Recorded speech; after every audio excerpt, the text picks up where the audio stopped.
Yesterday, 50 years ago, was the first meeting, I guess, that we mark of Assembly Mennonite Church. So, what led to people 50 years ago to begin that journey together? And I start with a personal story. As a 17-year-old high school student, I came to Goshen College in the spring of 1968 to attend College Week, a program to acquaint prospective students with the college. I grew up on a farm in rural Illinois. My family was very involved in a rural Mennonite church. I attended a rural school until 8th grade and then went to a state university-sponsored high school. My participation outside of the school day was determined by when I was not required to help on the farm with the hog operation, spring planting, and fall harvest. I was on the edge of high school life. So, at that spring college break, I met Bruce. He had grown up locally in Mishawaka, attended Penn High School, one of the largest public schools in the state, and was a starter on the Penn State basketball team. He was at the center of high school life.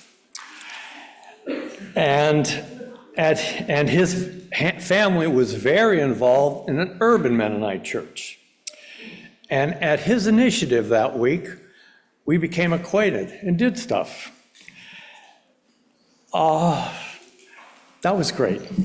And we both went home. I finished my senior year and came to Goshen, and so did Bruce. Bruce, however, had dropped out of high school, gone on the road, experienced the counterculture, but centrally became involved in the anti-war movement, both protests and direct action. I start with this personal remembering to illustrate the churning in our national, cultural, and church life. The Vietnam War, the emerging Black Power movement, feminism, counterculture.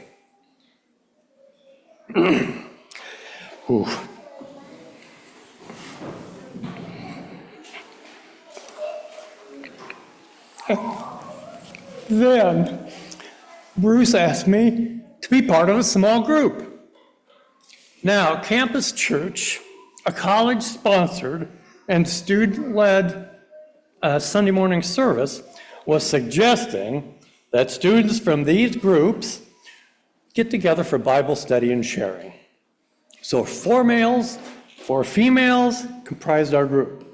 We read Acts and came to the latter part of Acts 2, and I'm going to read it.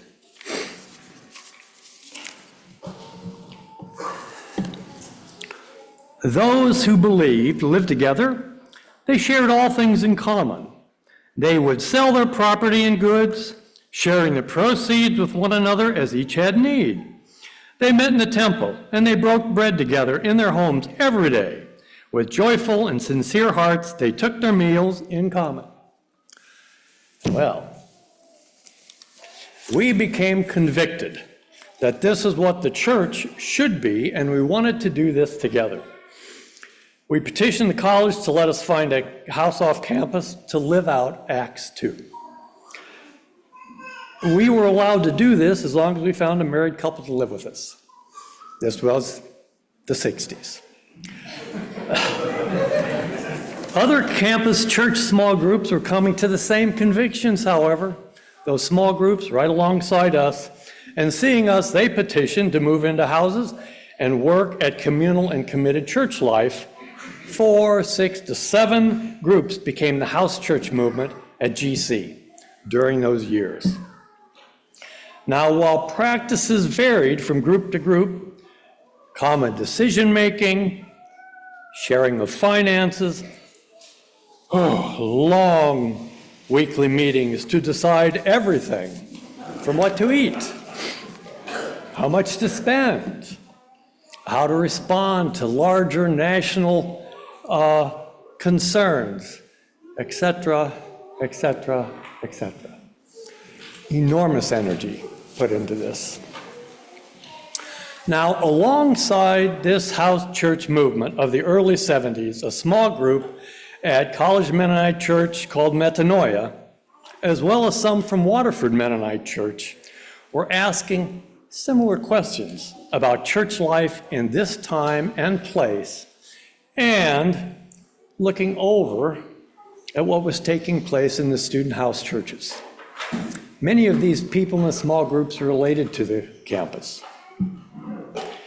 That small group called those who were left from the house church movement at the end of their college days. Some of them stayed, some moved on to other pursuits, jobs, graduate study.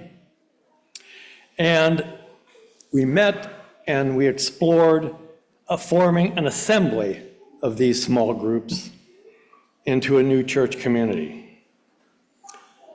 Out of those meetings came a Sunday morning meeting 50 years ago yesterday in the basement of Kaufman Hall on the Goshen campus, where a sign-up sheet was passed around and 20-some people signed to commit to be part of that new church community assembly. Those three strands, time and place of the late 60s and early 70s, the house church movement, and Metanoia, who was extremely important giving leadership to this, bring us to today. There is, however, the underlying strand, that desire and commitment to follow Jesus where we find ourselves. We saw it in Acts 2 back then, and in the Gospels, and it's why we're here today. Thanks be to God.